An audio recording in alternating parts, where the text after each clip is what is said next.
avoir posé la question comme vous me l'avez demandé très fidèlement. Président Vandakani, parlons de la République centrafricaine. Alors, on sait depuis quelque temps que la CPC, la coalition des patriotes pour le changement, a capitulé, il n'y a plus rien en face.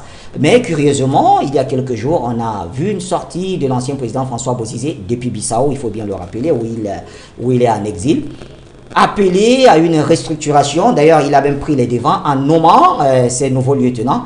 Alors, que faut-il comprendre par cette démarche de Bozizé? Bon, d'abord, il faut être sérieux.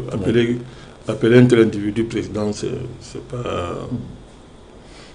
je pense pas qu'on puisse s'amuser à honorer le déshonneur. Oui. M. Bozizé a perdu tout honneur. C'est un criminel. Ce qui d'ailleurs, il y a des mandats d'arrêt. Oui. Des mandats d'arrêt internationaux. On ne sait pas pourquoi jusqu'à présent ces mandats ne sont pas exécutés. Alors qu'il se balade au vu au sud de tout le monde. Il est à Bissau. Au vu au sud de tout le monde. En tout cas, selon nos informations. Non, c'est là où il est officiellement, puisque le soi-disant président de ce pays a refusé d'appliquer, de respecter les mandats d'arrêt. Donc, il a dit ouvertement, le supposé président de Guinée-Bissau. D'abord, c'est la même engeance. C'est la même engeance. Donc, Bozizé, c'est un homme sans honneur qui a trahi son pays. C'est un mercenaire. C'est un criminel, il faut le traiter comme tel. Maintenant, quand on a dit ça, le désarroi dans lequel se trouvent ces prétendus rebelles, justifie d'abord l'émiettement, la désorganisation qui frappe les structures directionnelles de cette soi-disant coalition de rebelles, etc. De manière plus précise et plus sérieuse. D'ailleurs, M. Bozizé, ça fait longtemps qu'il est en dehors, il est loin du terrain. Oui. Il n'a plus aucun poids réellement militaire. Il lui reste autre une petite aile militaire qui d'ailleurs même ne pèse pas grand-chose au regard de la nomination de son fils, comme chef de la branche militaire. Oui. Celui-là, il a quelle formation militaire réelle qu'on lui reconnaît. Donc tout ça montre que on est en face d'une volonté désespérée d'exister et d'espérer, n'est-ce pas, que, bon, dans le cas d'une éventuelle main tendue, puisque maintenant je les vois s'adresser au médiateur, qui ne reconnaissait pas, qui ne reconnaissait pas, etc.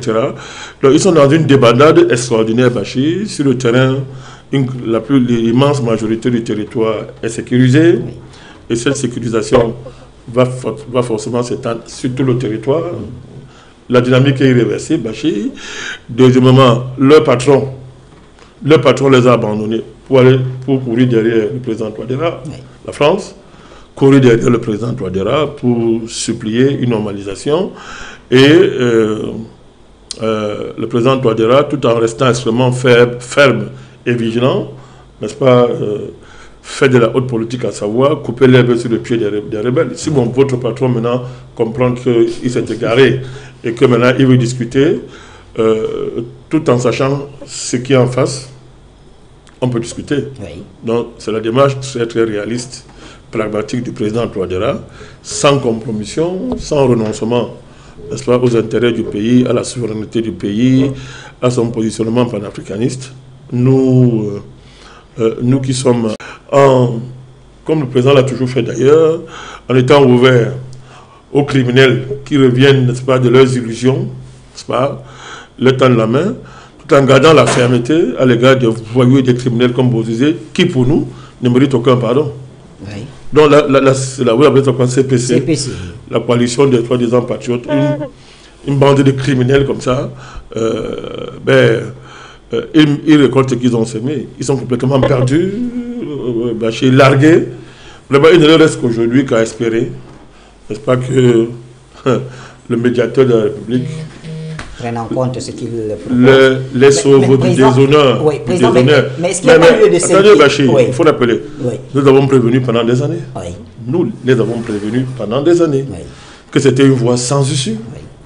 Et qu'ils se trompaient totalement sur le processus qui était en cours en Centrafrique, restauration de la souveraineté du pays, relance de l'économie, relance de l'équipement collectif dans le pays, création des conditions géopolitiques de la mise en œuvre de toutes les stratégies monétaires du président Bozizé, etc. Ils n'ont pas compris. Ils n'ont pas compris que la France, malheur à celui qui fait confiance à la France, malheur à celui qui dépose son cœur en France, tant pis. Bon, d'ailleurs, qu'est-ce que vous voulez, Bachir? Des mercenaires et des terroristes instrumentalisés par une puissance étrangère ennemie du continent africain et qui sait que sa survie dépend du pillage de l'Afrique, on ne peut que se réjouir de voir dans quelle débandade il se retrouve.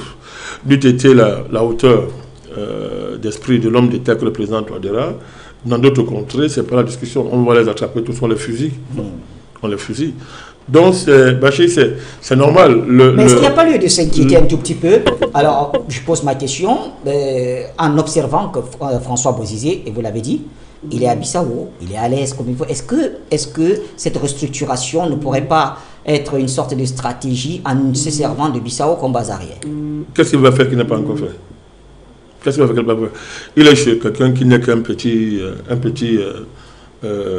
agent de bas niveau de M. Macron. On connaît toute cette collection. M. Ambalo sous-traite Bozizé pour le compte de la France.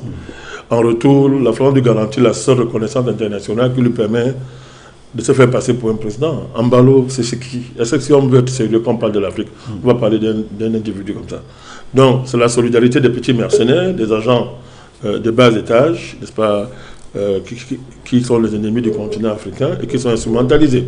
Donc, le débat n'est pas à ce niveau. Bachir, il est évident que le rapport de force est totalement inversé aujourd'hui. Oui. Bangui a repris le contrôle du pays. La consolidation du processus sécuritaire va s'intensifier, ne s'arrêtera pas, Bachir, est irréversible dans le sens du démantèlement de toutes des rébellions, des bandes armées, les criminels et les bandits. C'est un processus irréversible. Donc, par quel moyen il va inventer quelle stratégie qu'il n'a pas encore fait pour déstabiliser la RCA. Donc c'est le déshonneur. D'ailleurs, si déjà il est désavoué, d'abord le fait que ce qu'on appelle maintenant, c'est quoi là? CPC fondamental, parce qu'ils ont changé. Oui. CPC, changement, c'est quoi? Changement fondamental. Oui. Fondamental, je crois que c'est Ali Darassa. Ali Darassa, UPC. Oui. Ben, c'était sa branche la plus opérationnelle de la coalition. Oui. Bon, ils ont mis de côté, parce qu'ils savent qu'il ne vaut plus rien, ils ne pèsent pas. Mais là, ils disent que bon, ok, nous maintenant on va négocier pour notre propre compte, en notre nom, la reddition. En fait, c'est de ça qu'il s'agit, la reddition. Donc, il fait semblant de reprendre sa main dans une bête qui vont rester bâchés. Mais cela n'empêche, garder la vigilance. Mais je suis en train de... Mais attends, est-ce qu'on ne prend un singe à faire la grimace? Voilà. Mais nous parlons d'un État centrafricain qui est debout. Donc, ce n'est pas... les forces de sécurité centrafricaines savent très bien qu'on ne peut pas faire confiance à des gens qui ont pris les armes contre leur pays, dans le cadre d'une trahison de la nation, etc.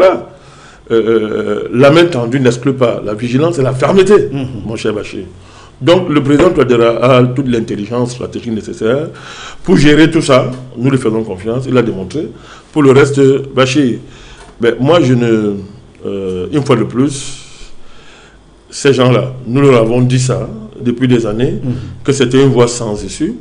Nous leur avons dit ça quand ils croyaient qu'ils sont très forts, qu'ils vont gagner parce que la France ne perd jamais, la France est la puissance qui gagne toujours. On le leur a dit. Ça fait plus de 12 ans que nous suivons de très près ce dossier. Nous y avons investi tout ce qu'on pouvait y investir. On leur a dit tout ça. Donc, ce qui nous concerne au NMP, ce n'est pas une surprise, c'est simplement continuer avec le président Touadéra et puis tous les Centrafricains épris de paix. Les prix de paix et de justice, le redressement du pays, le retour à la normale du pays et le démarrage des grands chantiers infrastructurels de base qui vont présider à la relance économique du pays et à l'amélioration des conditions de vie des Centrafricains qui ont trop souffert. Ça fait très longtemps que les Centrafricains souffrent alors qu'ils sont assis sur une mine d'or. C'est un pays, l'un des pays les plus riches du monde. Tout ça doit cesser afin que le pays se concentre sur la seule bataille qui va améliorer les conditions de vie des citoyens, augmenter leur niveau de vie et sécuriser totalement le pays, et permettre à ce pays de jouer le rôle qui est le sien dans le Conseil des Nations, dans la nouvelle géopolitique mondiale.